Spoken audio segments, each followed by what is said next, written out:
Olá, irmãos. A nossa devocional de hoje é baseada no livro de Atos, capítulo 28, do versículo 1 ao 30. O capítulo 28 é a conclusão do livro de Atos. Aqui encontramos o cumprimento da promessa de Deus na vida de Paulo, porque ele finalmente chega à cidade de Roma.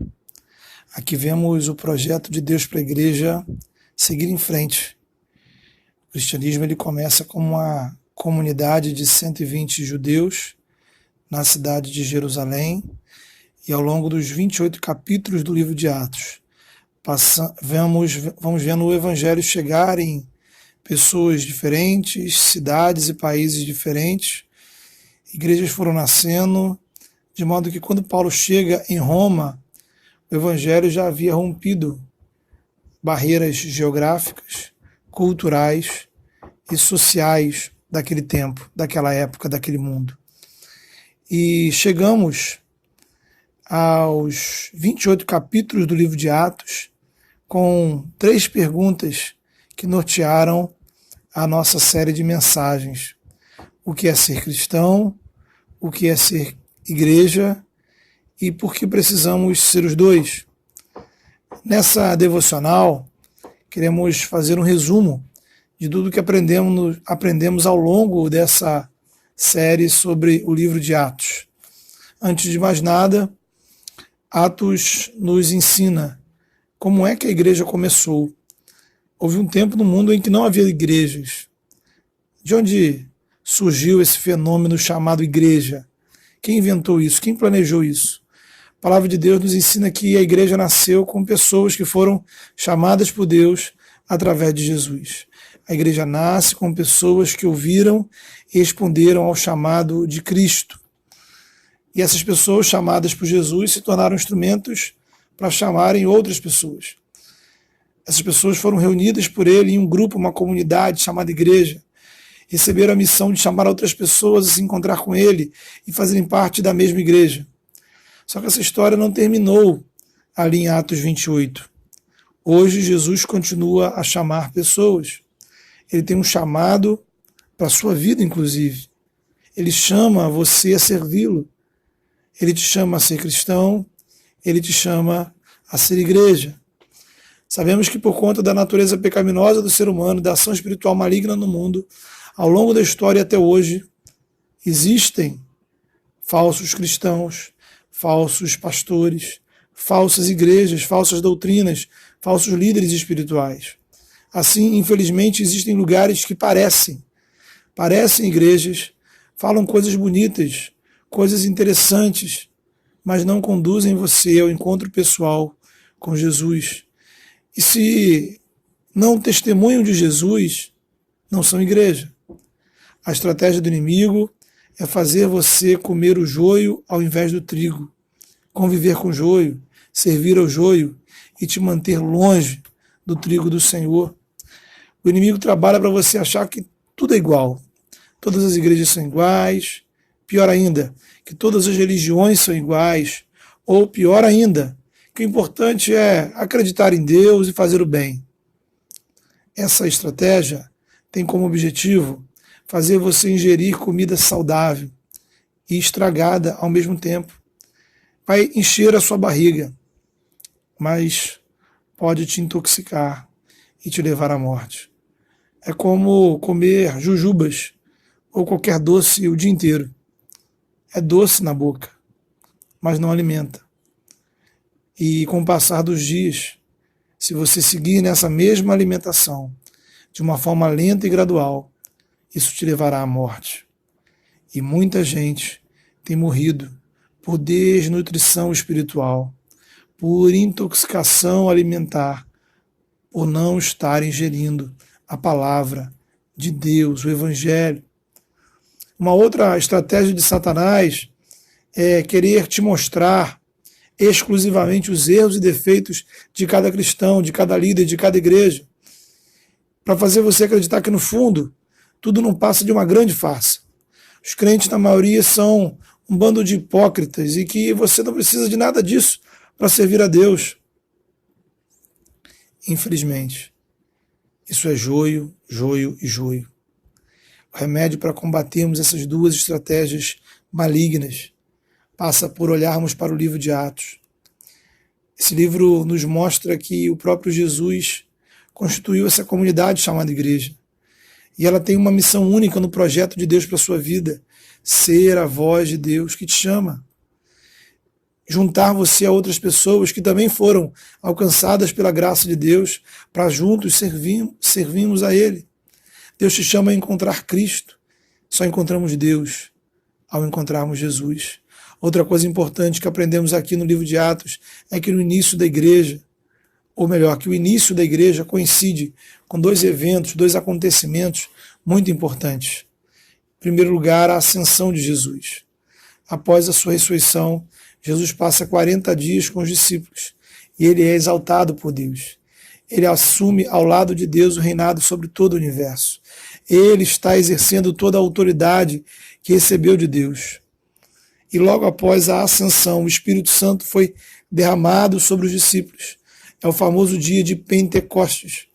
Então esses dois eventos, a ascensão e o derramamento do Espírito Santo, eles marcam o início da igreja de Cristo aqui na terra. De modo que o tempo da igreja é o tempo em que Jesus está reinando no céu. É o tempo que ele age na terra por meio da igreja. Por isso, ele capacitou a comunidade dos discípulos com o Espírito Santo. Por isso, essa comunidade é chamada de corpo de Cristo.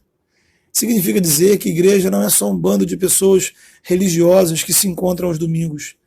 Significa que a igreja faz, ou melhor, que quando a igreja faz, é Jesus que está fazendo. O que a igreja faz, sinceramente, em nome de Jesus e de acordo com a sua palavra, ela o faz por intermédio da ação do Espírito Santo. Só que ele faz, ele age através de pessoas como nós. Esse é o privilégio e também, simultaneamente, a responsabilidade de sermos igreja.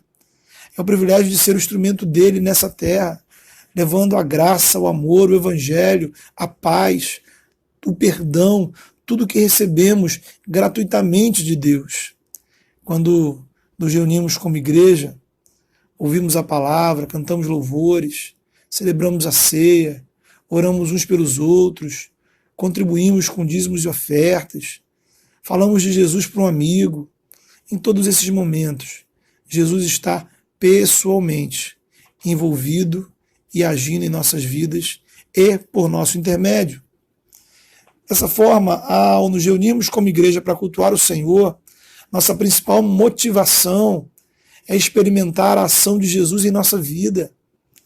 Nesse momento, quando você ouve a palavra de Deus, ele pode agir para trazer libertação e transformação para a sua vida. Veja que, ao contrário do que muitas pessoas pensam, a igreja nunca foi planejada para ser um teatro, onde os espectadores se encontram para assistir os atores no palco. Essa ideia de igreja como um espetáculo que a gente vai assistir nada tem a ver com a intenção de Jesus. Igreja é comunidade, em que todos participam. Igreja é corpo, onde cada um é membro e tem uma função. E em tudo que participamos, Jesus está agindo através da gente. Quando for difícil para você fazer qualquer coisa na igreja, e às vezes a gente sabe que é difícil, lembre-se disso, através da sua vida, através do que você está fazendo, mesmo sendo algo tão simples, Jesus estará agindo poderosamente na vida de pessoas. E esse é um motivo mais do que suficiente para você servir com excelência, fidelidade e alegria. A igreja em Atos começa com um grupo de 120 pessoas. Um pequeno grupo, cheio do Espírito Santo e da graça de Deus, que foi usado pelo Senhor para levar o Evangelho para o mundo inteiro. É interessante observar que justamente um dos pontos altos do livro de Atos foi quando o Espírito Santo é derramado sobre a igreja, lá no capítulo 2. O texto mostra que o resultado da presença do Espírito sobre os discípulos não foi eles pularem, dançarem ou darem risadas descontroladas. O que chamou a atenção da multidão de não cristãos que observavam os discípulos, é que esses discípulos, ao ficarem cheios do Espírito, estavam louvando a Deus, declarando as grandezas de Deus, proclamando em alta voz para quem quisesse ouvir a bondade de Deus, a graça, o amor, o poder do Senhor, a sua fidelidade. Aquela multidão não ouviu os discípulos falarem de suas próprias grandes realizações. Os discípulos não estavam contando como eles se tornaram pessoas prósperas, felizes e bem-sucedidas. Aquela multidão ficou impactada, porque ouviu os discípulos declararem as grandezas do Senhor. Isso é ser igreja, isso é ser cristão, é permitir que a multidão de pessoas ao nosso redor, ao redor da sua vida, ouça através de nós um único conteúdo, um único som, o som das grandezas de Deus, o som do Evangelho, o som do amor de Deus em Jesus Cristo. Estamos juntos para proclamar uns para os outros e dizer para o mundo ouvir que Deus é maravilhoso. Outro aspecto muito importante do que aprendemos aqui em Atos sobre igreja é a importância do estarmos juntos, da comunhão. Creio ser importante relembrarmos esse aspecto porque enfrentamos um obstáculo que eles naquela época nem sequer imaginavam. A vida digital, a internet, as redes sociais, tudo isso que mudou a nossa vida e a maneira como a gente se comunica e a maneira como a gente interage. Todavia, tudo aquilo que Deus faz para nos abençoar, o diabo está aí para transformar em maldição. E é importante a gente entender que ouvir o ensino da palavra requer humildade. A humildade de reconhecer que há coisa da palavra de Deus que eu preciso ouvir, porque eu não sei de tudo. A humildade de ser corrigido pela palavra. A questão é que, diferentemente de um vídeo que assistimos na internet, quando participamos ao vivo de um culto, sentado em um banco, em uma cadeira, eu não posso simplesmente dar pausa na pregação, não posso trocá-la, porque aquele assunto não me interessa. Sentar-se para ouvir a ministração da palavra, entender que às vezes o que Deus quer falar com você não é o que te interessa. É óbvio que podemos ser abençoados todas as vezes que ouvimos a palavra de Deus, inclusive em uma ministração online, como essa devocional, aliás. Mas precisamos ser cuidadosos para não permitir que a vida digital substitua a nossa participação dentro do corpo de Cristo. Para eu ter o cuidado de não querer controlar o que Deus quer falar comigo. O ouvir a palavra precisa andar junto com a humildade. E aí a gente trata de um outro problema, talvez ainda mais grave do que esse, que é a falta de comunhão.